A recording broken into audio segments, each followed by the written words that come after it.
Before class में हम लोगों ने सीखा था purchase order processing and sale order processing क्या होता है। परचेज ऑर्डर प्रोसेसिंग के अंदर जितने भी ऑप्शंस थे इन सभी ऑप्शंस के बारे में सीखा था और सेल ऑर्डर प्रोसेसिंग में जितने भी ऑप्शन थे इन सभी ऑप्शंस के बारे में हम लोगों ने सीखा था। आज की क्लास में हम लोग सीखेंगे मल्टीपल करेंसी। मल्टीपल करेंसी होता क्या है, तो आज हम मल्टीपल करेंसी के बारे में सीखें।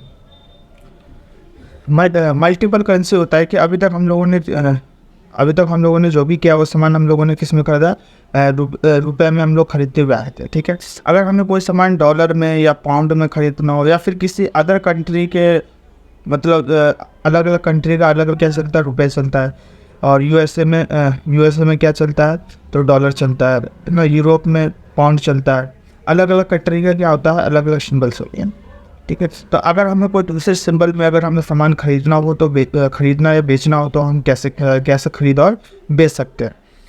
तो आज हम लोग ये सीखेंगे मल्टीपल करेंसी के बारे में। जैसे यहाँ पे दिखा भी है, आप देख सकते हो, inter transaction are the recorded in the home currency, the rate at which the foreign currency is the exchange should be recorded as a bill. हम किसी जैसे यहाँ पे फॉरेन करेंसी में अगर हमें सामान खरीदना हो बेचना हो तो हम कैसे खरीद और बेच सकते हैं। फर्स्ट स्टेप दे रखा है क्या, क्रिएट करेंसी। तो सबसे पहले हम करेंसी क्रिएट करेंगे। तो करेंसी क्रिएट करने से पहले हम एक बनाएंगे कंपनी, एक नई कंपनी बनाएंगे और उस नई कंपनी के अंदर हम क्या करेंगे, करेंसी को क्रिएट करेंगे। तो यहाँ से टैली ओपन कर लेते हैं और यहाँ पे मैं एक कंपनी क्रिएट करता हूँ। तो यहाँ पे मैंने ऑलरेडी करेंसी के नाम से कंपनी मैंने यहाँ पे ऑलरेडी क्रिएट कर रखा है। करेंसी क्रिएट करने के लिए गेटवे ऑफ टैली पे आएंगे, क्रिएट पे और करेंसी पे आएंगे। तो यहाँ पे आते हैं टैली पे, गेटवे ऑफ टैली यही हमारा मास्टर्स है। उसके बाद हम कहाँ पे आएंगे, क्रिएट पे। तो क्रिएट पे हम क्या करेंगे, क्लिक करेंगे। क्लिक करने के बाद थर्ड नंबर पर ऑप्शन दे रखा है किसका, करेंसी का। तो करेंसी में क्या करेंगे, हम क्लिक करेंगे। करेंसी पे क्लिक करने के बाद यहाँ पे ऑप्शन आ रहा है कि करेंसी रुपये exchange by the default for the company. क्या आप इसी के अंदर आप एडिट करेंसी के अंदर कुछ चेंजेस करना चाहते हैं डिफ़ॉल्ट, तो यहाँ से हम अल्टर एग्जिटी कर सकते हैं। अगर यहाँ पे सेकंड ऑप्शन दे रखा है क्या, do you want to alter currency रुपये क्रिएट ए न्यू करेंसी। क्या आप एक नई करेंसी क्रिएट करना चाहते हैं, तो उसके लिए हम किसका यूज़ करते हैं, क्रिएट न्यू का। अगर जो भी आपने करेंसी ले रखा है उसके अंदर कुछ भी चेंजेस करना हो तो उसके लिए हम किसका यूज़ करते हैं, अल्टर का। तो मुझे एक नई करेंसी क्रिएट करना है तो यहाँ पे मैंने क्रिएट न्यू पे मैंने क्लिक कर दिया। अब यहाँ पे पूछ रहा है सिंबल। आप जो सामान सेल करोगे या कोई सामान आप बेचोगे, तो अगर मान के चलो यहाँ पे अभी हम हैं और मुझे इंडिया में है, मुझे यहाँ पे यूएसए डॉलर में सामान को क्या करना है, सेल कर, या पाउंड में, यूरोप में, ब्रिटिश में, जापान में, तो अलग अलग कंट्री का अलग अलग जो भी सिंबल्स होता है उस सिंबल में सामान हमें जैसे सेल करना हो तो हम कैसे करेंगे। तो यहाँ पे जिस भी कंट्री का आपको जैसे सिंबल में यहाँ पे हम बनाएंगे उसी कंट्री में उसको क्या करेंगे, मतलब उसी सिंबल में हम क्या करेंगे, उसको सेल करेंगे। जैसे यहाँ पे मैं बनाता हूँ यूएसए का, तो यूएसए क्या होता है, डॉलर होता है। तो यूएसए के डॉलर के लिए शिफ्ट के साथ F4 प्रेस करेंगे तो ये क्या हो गया, हमारा यूएसए डॉलर हो गया। उसके बाद अगर हमें किसी अदर कंट्री का बनाना, जैसे पाउंड में बनाना हो, तो वो यहाँ पे ना पाउंड का सिंबल नहीं है। यहाँ पे कीबोर्ड के अंदर यूएसए डॉलर का सिंबल दे रखा है ना। रुपए का भी आपको सिंबल मिल जाएगा कुछ कीबोर्ड में, बट यहाँ पे पाउंड का सिंबल नहीं है। अगर हमें किसी अदर कंट्री का जैसे सिंबल लगाना हो तो हम कैसे लगाएंगे। तो यहाँ पे गूगल पे आएंगे और यहाँ पे मैंने ऑलरेडी टाइप कर रखा है, ऑल कोड यहाँ पे मैंने टाइप कर रखा है। जैसे यहाँ पे फर्स्ट में दे रखा क्या, करेंसी सिंबल कौन सा है, डॉलर का, डॉलर लिखा हुआ। डॉलर का यूज करने के लिए कीबोर्ड से प्रेस करते हैं शिफ्ट F4। तो शिफ्ट F4 प्रेस करेंगे तो किसका सिंबल आएगा, डॉलर का सिंबल आएगा। सेकंड नंबर पे दे रखा है यूरो सिंबल। अगर यूरो सिंबल लगाना हो हमें, जैसे यूरो सिंबल में सेल करना हो, तो उसके लिए हम किसका यूज करेंगे, अल्ट प्लस कंट्रोल प्लस ई का यूज करेंगे। तो अल्ट प्लस कंट्रोल प्लस ई करेंगे तो इसका सिंबल लग जाएगा। ठीक है, एक डॉलर सिंबल है, उसके लिए यहाँ पे अल्ट 006 टाइप करेंगे, यूरो सिंबल हो गया। ठीक है, जैसे ब्रिटिश पाउंड हो गया, जैसे ब्रिटिश का लगाना हो तो ब्रिटिश पाउंड लगा सकते हैं। इसकी शॉर्टकट की क्या, अल्ट प्लस 63 टाइप करेंगे तो ब्रिटिश पाउंड लग जाएगा। अगर जापानीज़ का लगाना हो तो ये जापानीज़ है, जापानीज़ के लिए क्या दे रखा 8 + 0165, ठीक है। तो नीचे आओगे और भी बहुत सारे कंट्री का आपको यहाँ पे मिल जाएगा। तो यहाँ से हम ले लेते हैं किसका, यूएसए का। यहाँ पे पाउंड पे करना हो पाउंड पे कर सकते हैं। तो यहाँ पे मैंने ले लिया यूएसए का। तो टैली पे आते हैं, यूएसए मैंने ऑलरेडी टाइप कर दिया है, एंटर प्रेस करेंगे। नेक्स्ट क्या पूछ रहा है, फॉर्मल नेम। तो ये सिंबल की कौन सा सिंबल है, तो ये डॉलर का है। यहाँ मैंने टाइप कर दिया क्या, डॉलर, ठीक है। और यहाँ पे एक ISO करेंसी कोड है, ठीक है। अगर करेंसी कोड टाइप करना चाहते हो तो वो हम कर सकते हैं। जैसे करेंसी कोड का मतलब हो गया, जैसे हम रुपए, हमारे किस में, इंडिया में रुपए में है, तो रुपए का क्या होता है, फॉर्मल नेम INR होता है, INR होता है। वैसा अलग अलग कंट्री का क्या होता है, अलग अलग कोड होता है। जैसे अमेरिका का क्या, ये अमेरिका का है तो उसका क्या USA USD ऐसे करके है उसका, ठीक है। तो वो हम कोड टाइप कर सकते हैं। तो मैं इस कोड को स्किप कर दे रहा हूँ। और बाकी यहाँ पे जितने भी ऑप्शन है इन सभी ऑप्शन को जो मतलब जैसे वैसे ही छोड़ देंगे और यहाँ से हम एक्सेप्ट कर। तो अब आते हैं इस पर। अब देखो यहाँ पे दे रखा था क्या सिंबल, हमने क्या लिया, डॉलर का, ठीक है। डॉलर का सिंबल हमने यहाँ पे ले लिया। सेकंड स्टेप दे रखा है क्या, सेकंड स्टेप में दे रखा है सेट डॉलर रेट। डॉलर का अगर हम कोई सामान सेल करेंगे तो हम किस में सेल करेंगे, डॉलर में सेल करेंगे, तो उसका डॉलर का रेट भी होगा। अगर मान के चलो मुझे कोई प्रोडक्ट किसी को डॉलर में, अभी हमने डॉलर का सिंबल बनाया, मुझे डॉलर में उसको क्या करना है, सेल करना है, तो डॉलर का हमें क्या होगा, रेट भी होगा। तो हम यहाँ पे क्या करेंगे, डॉलर का रेट सेट करेंगे। या फिर हमने जिस भी कंट्री का करेंसी लिया है, जिस भी कंट्री का हमने करेंसी लिया है, उस कंट्री का हमें वहाँ पे क्या करना पड़ेगा, करेंसी रेट को सेट करना पड़ेगा। तो हमने डॉलर लिया है तो डॉलर रेट यहाँ पे हम सेट कर लेते हैं। तो डॉलर रेट सेट करने के लिए गेटवे ऑफ टैली पे आएंगे, रेट पे, और कहाँ पे जाएंगे हम, रेट ऑफ एक्सचेंज पे। तो टैली पे आते हैं ना, और यहाँ गेटवे ऑफ टैली पे आ गए, रेट पे आएंगे, और 4th नंबर पर ऑप्शन दे रखा है रेट ऑफ एक्सचेंज। तो रेट ऑफ एक्सचेंज पे क्या करेंगे हम, क्लिक करेंगे। क्लिक कर दिया। क्लिक करने के बाद यहाँ पे देखो करेंसी जो मैंने लिया है एक ही लिया है, कौन सा लिया है, डॉलर लिया। अगर आप अलग अलग करेंसी लेना चाहते हो, जैसे यूरो, ब्रिटिश, जापान या फिर ग्रीन टका, अलग अलग कंट्री का लेना चाहते हो, तो यहाँ पे आपको नीचे के लिस्ट में सभी शो हो जाएंगे, सभी शो हो जाएगा। अब यहाँ पे क्या करेंगे, यहाँ पे एक ऑप्शन आ रहा है स्टैंडर्ड रेट, स्टैंडर्ड रेट आ रहा है। अब यहाँ पे हम क्या करेंगे, रेट को सेट करेंगे। हम जैसा हम कोई भी प्रोडक्ट खरीदते हैं तो किस में खरीदते हैं, पीस में खरीदते हैं, एक पीस का रेट डालते हैं, एक पीस का रेट डालते हैं। तो यहाँ पे हम स्टैंडर्ड रेट सेट करेंगे, हम डॉलर का रेट सेट करेंगे। जैसे यहाँ पे दे रखा है स्टैंडर्ड रेट, क्या दे रखा है यहाँ पे, तो स्टैंडर्ड रेट दे रखा है यहाँ पे क्या, 75। $1 का रेट कितना है, 75 रुपये।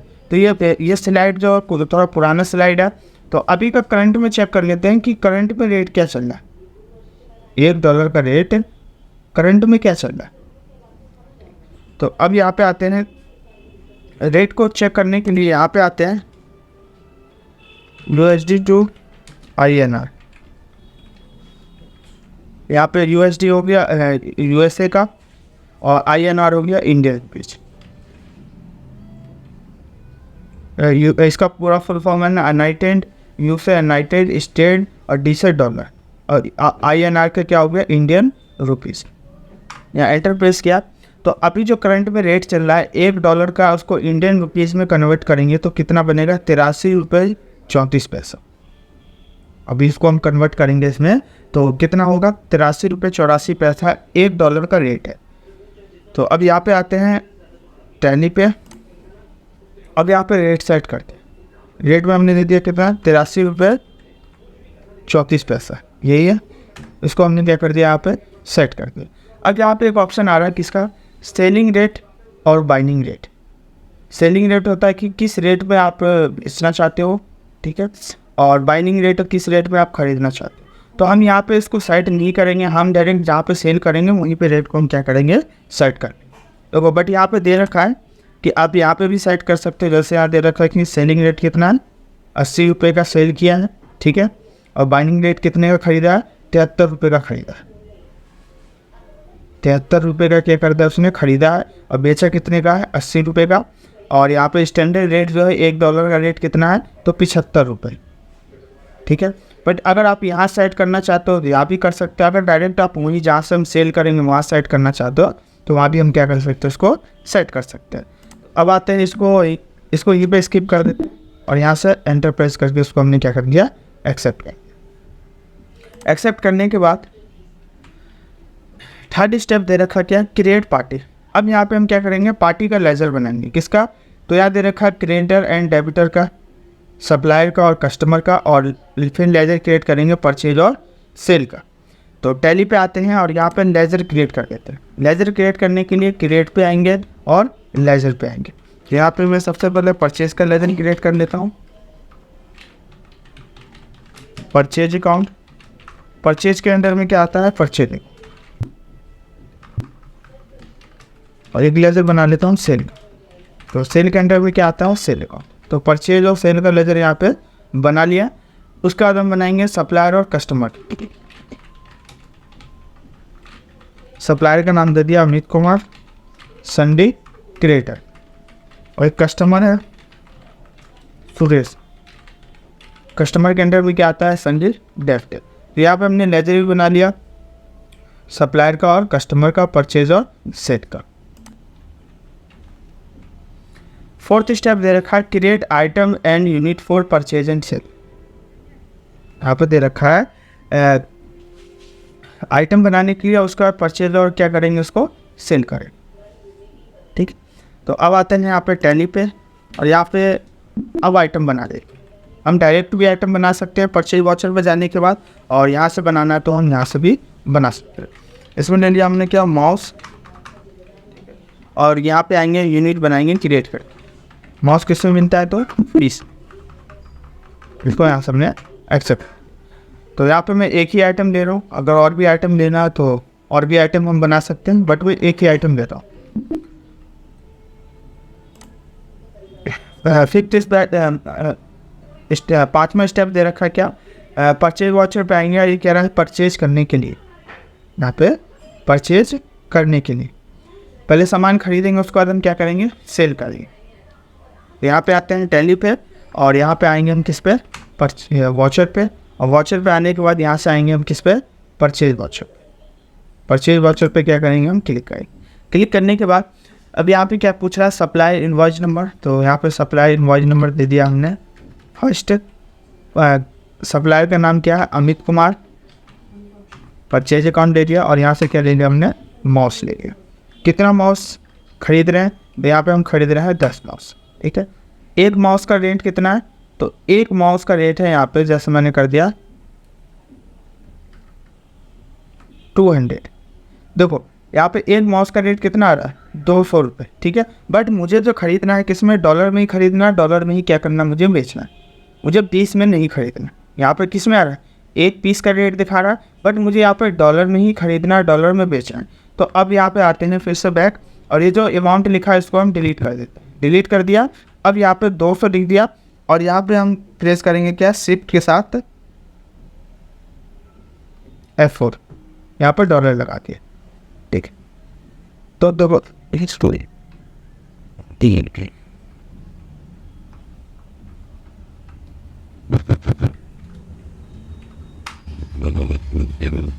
जैसे यहाँ पे कर दिया हमने, यस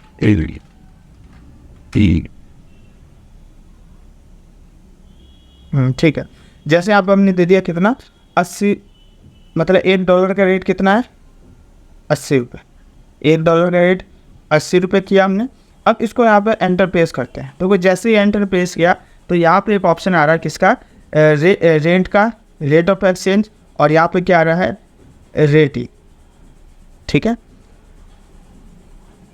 देखो एक जो हम पीस खरीद रहे, एक माउस जो खरीद रहे हैं कितने का, तो मैं इसको बैक कर देता हूँ दोबारा से। एक माउस खरीद रहे हैं 80 रुपये डॉलर, मतलब 80 रुपये डॉलर का खरीद रहे हैं एक माउस। ठीक है, यहाँ 10 माउस है, कितना बन गया, $800 का, $800 का बन गया। अब यहाँ पे जैसे एंटर प्रेस कर रहे हैं, ठीक है, तो यहाँ पे देखो क्या दिखा रहा है, $80 का हमने क्या किया, खरीदा है, बट यहाँ पे रेट ऑफ एक्सचेंज क्या आ रहा है, ₹83 हमने फिल किया। तो जो अभी करंट में रेट चल रहा है $1 का रेट, वो कितना है, ₹83, 83.34 पैसा ये रेट चल रहा है। टोटल जो इसकी वैल्यू हुई है रुपए में, अगर इसको हम कन्वर्ट करेंगे तो रुपए में कन्वर्ट करेंगे तो कितना बनेगा, 6667 रुपये 20 पैसा बनेगा। ये जो $800 है, इसको अगर हम रुपए में कन्वर्ट करेंगे तो यहाँ पे कितना बनेगा, तो इतना बनेगा। इंडियन रुपीज़ में ये इतना बनना, और यहाँ डॉलर में कितना बनना, $800 बनना। और इसको यहाँ से हम क्या कर देंगे, एक्सेप्ट कर। तो यहाँ पे एक और एरर दिखा रहा है। एरर क्या आ रहा है, फाइनेंशियल डेट, मतलब डेट का इशू आ रहा है। तो अगर डेट का इशू आता है तो अल्ट F2 प्रेस करेंगे और यहाँ पे हम फाइनेंशियल डेट ठीक करेंगे। तो फाइनेंशियल डेट अभी क्या चल रहा है, 1/4/2024, और क्लोजिंग क्या है, 31 मार्च 2025। ठीक है, ये हो गया फाइनेंशियल डेट। और एक वॉचर डेट भी हम चेंज करते हैं। वॉचर डेट कैसे चेंज करते हैं, F2 से। तो F2 प्रेस किया 1/4/2024, और इसको यहाँ से हम एक्सेप्ट करते हैं।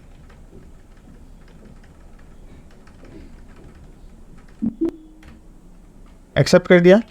अब यहाँ पे बैक आते हैं। अब आते हैं डेबिट पे। डेबिट पे आ गया। अब यहाँ पे अल्ट के साथ P प्रेस करेंगे। अब इसका पहले प्रिंट देखते हैं। अल्ट जेंट करके आप इसका प्रिंट चेक कर सकते हो। तो देखो आप यहाँ पे देख सकते हो, जो सामान खरीदा हमने किसमें, डॉलर में खरीदा। 80 मतलब $80 के हिसाब से हमने खरीदा, और $800 का सामान खरीदा। इसको जो हमने वो कन्वर्ट, जब रेट ऑफ एक्सचेंज पर कन्वर्ट किया था, कितने का बना था, 6667 रुपये कुछ पैसे का बना था, $800। ठीक है, तो इस तरीके से हम डॉलर में सामान खरीद सकते हैं। अगर डॉलर में बेचना हो, अगर सामान हमें जैसे डॉलर में बेचना हो, देखो यहाँ पे आपको ये नीचे में रुपये में भी आपको दिखा देगा। ये देखो यहाँ पे 10 पीस है, $800 का बना आपका। ठीक है, जो रेट ऑफ एक्सचेंज है, जो अभी करंट में जो रेट चल रहा है डॉलर का, वो कितना चल रहा है, ₹83.34। जो हमने वहाँ पे रेट ऑफ जो हमने वहाँ पे फिल किया था, कितना किया था, 83.34 पैसा। इक्वल इसे रुपए में कन्वर्ट करके इतना बना है, 6600, नहीं ज़्यादा हो रहा है, 66,672 रुपये, सॉरी 66,672 रुपये बन रहा है। ठीक है, ये $800 का अगर 83 का हमने इसको कन्वर्ट किया तो इंडियन में जो बन रहा है, कितना बन रहा है, 66,672 रुपये बन रहा है। तो ये हमने इतने का सामान खरीदा है। अगर हमें सेल करना हो तो सेल करने के लिए अब हम वॉचर पे आएंगे और यहाँ से हम सेल करें। तो सेल भी करेंगे जिसमें हम डॉलर में, क्योंकि डॉलर में ख़रीदा है तो डॉलर में ये क्या करेंगे, हम सेल करेंगे। इसको सेल करेंगे तो सुरेश कोई कस्टमर है, उसको हम क्या करेंगे, सेल करेंगे, क्या, मॉब्स। अल्ट टेस्ट करके इसका डिटेल चेक करना हो तो अल्ट टेस्ट करेंगे, और यहाँ पे आप इसका डिटेल देख सकते हो। 10 पीस खरीदा था और एक पीस का जो रेट है $80 का है, और यहाँ पे टोटल कितना हुआ, $800। अब यहाँ पे 10 का 10 मॉस हमने क्या कर दिया, सेल कर दिया। $80 का सेल किया था। यहाँ पे मैं यहाँ पे $82 क्या करता हूँ, उसको सेल करता हूँ, मतलब कुछ प्रॉफिट के साथ। यहाँ पे $82 मैंने क्या कर दिया, सेल कर दिया। तो यहाँ पे कितना हुआ, $820 का हो गया। एंटर प्रेस करोगे तो यहाँ पे आपको दिखा देगा जो अभी करंट पे जो रेट चल रहा है, वो रेट ऑफ एक्सचेंज में इतना चल रहा है। जो हमने सेल किया है $82 का, इतना INR अमाउंट इतना हुआ। और इसको यहाँ से हम क्या कर देंगे, एक्सेप्ट कर देंगे।